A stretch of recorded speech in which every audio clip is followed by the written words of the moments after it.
Voici une vidéo consacrée à GitHub. Donc l'idée de GitHub, c'est donc un dépôt de version qui permet de conserver l'ensemble des sources qui ont été développées et voir un peu l'historique de l'ensemble de ces sources, de travailler de façon collaborative. Voilà, dans le cadre du travail qui nous préoccupe, donc le projet qui nous préoccupe, vous travaillerez seul sur votre dépôt, mais ça me permettra à moi de suivre éventuellement votre dépôt et de vous aider en cas de problème. La première chose à faire, c'est, si vous ne l'avez pas encore fait, c'est créer un compte sur GitHub. Donc on va sur github.com et puis ensuite on va simplement sur Sign Up. Je suis maintenant connecté dans GitHub. Donc la première chose à faire, c'est de créer un nouveau repository. Donc un repository, c'est un dépôt dans lequel je vais aller mettre l'ensemble des scripts que je vais développer et ça me permettra de garder également un historique de tout ce qui a été fait et de pourquoi je l'ai fait. Donc, je peux créer ce nouveau dépôt, soit avec New, ici le bouton vert à gauche, soit ici à droite dans le menu déroulant New Repository. J'ai simplement maintenant à indiquer le nom de mon dépôt.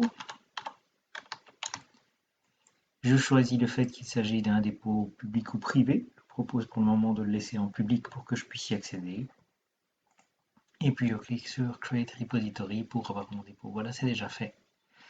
Donc je suis dans le premier onglet où le code va arriver et évidemment en attendant du code, GitHub me propose une série d'instructions à exécuter. Alors ces instructions, on verra un petit peu par la suite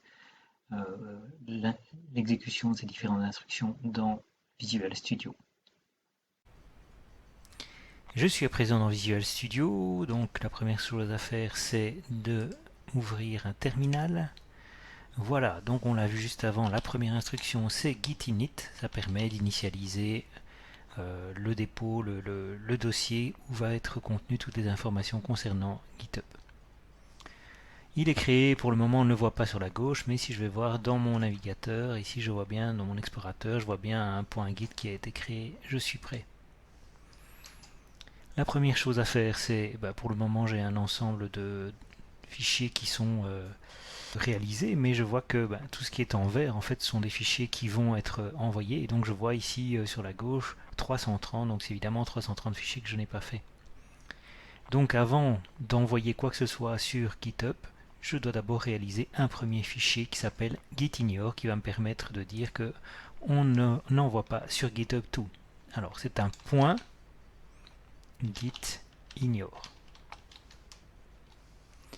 Dans gitignore, je vais dire que par exemple je n'envoie pas le dossier node module. Voilà, et un autre fichier qui ne sert à rien, c'est le package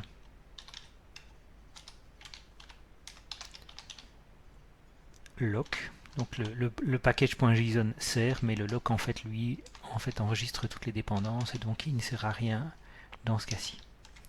Voilà, je sauve mon gitignore et vous voyez qu'ici sur la gauche, j'ai bien mon 330 qui est devenu 3. Pourquoi? Parce qu'en fait j'ai 3 fichiers qui pourraient être envoyés. Il y a le gitignore, il y a le package et le serveur.js. Donc maintenant je peux faire, suivant les instructions qui étaient indiquées page de GitHub, eh bien j'ai effectivement ici le git add readme.md. Donc dans ce cas-ci, évidemment, moi je n'ai pas un readme.md, donc je vais faire un git add all pour dire que je prends tous les fichiers qui sont prêts. Alors c'est pas git add all, c'est git add point, voilà, j'y suis, voilà. Donc il a bien effectivement 3 fichiers qui sont prêts. Si je vais voir ici maintenant, je vois effectivement que mes fichiers sont bien prêts pour être envoyés. Donc avant de les envoyer, en fait, il faut savoir qu'il y a deux types d'envoi. Il y a le commit et le push. Le commit est une sauvegarde locale, le push est une sauvegarde sur GitHub. Donc première chose à faire, donc par exemple, je vais mettre un message. Donc quand on fait un commit, on doit toujours indiquer un message. Donc je vais mettre premier commit. Voilà, hop là. Et quand c'est fait, je peux aller faire ici un commit all. Voilà, c'est fait. Donc maintenant, effectivement, si je vais voir mon dépôt, si je vais voir ici dans code, eh bien, il n'y a toujours rien. Pourquoi? Parce que je vous ai dit que c'était une sauvegarde locale.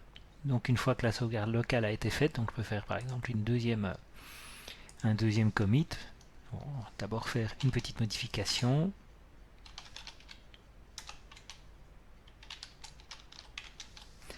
Voilà, j'ai fait une petite modification. Donc vous voyez que maintenant il y a de nouveau à gauche ici un fichier qui a été modifié. On le voit que c'est un serveur qui est modifié. Donc ici je dis par exemple add comment.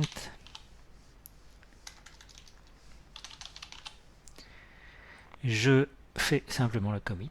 Donc pour le moment j'ai fait 2 commits. Donc pour le moment il n'y a rien qui est envoyé sur GitHub. Pour envoyer maintenant l'ensemble de mes commits, je fais un push.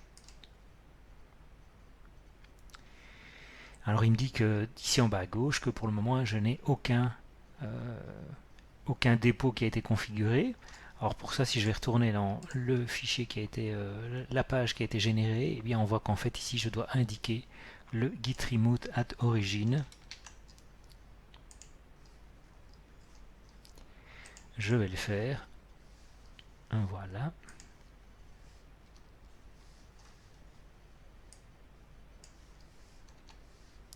C'est fait.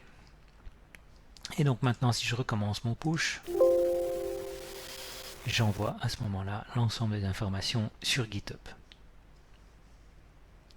On peut retourner maintenant sur GitHub pour voir le résultat.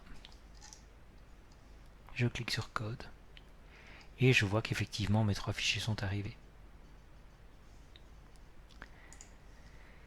Voilà, il existe encore beaucoup d'autres fonctionnalités dans GitHub, mais je pense qu'avec ça, vous avez déjà tout ce qu'il faut pour vous débrouiller.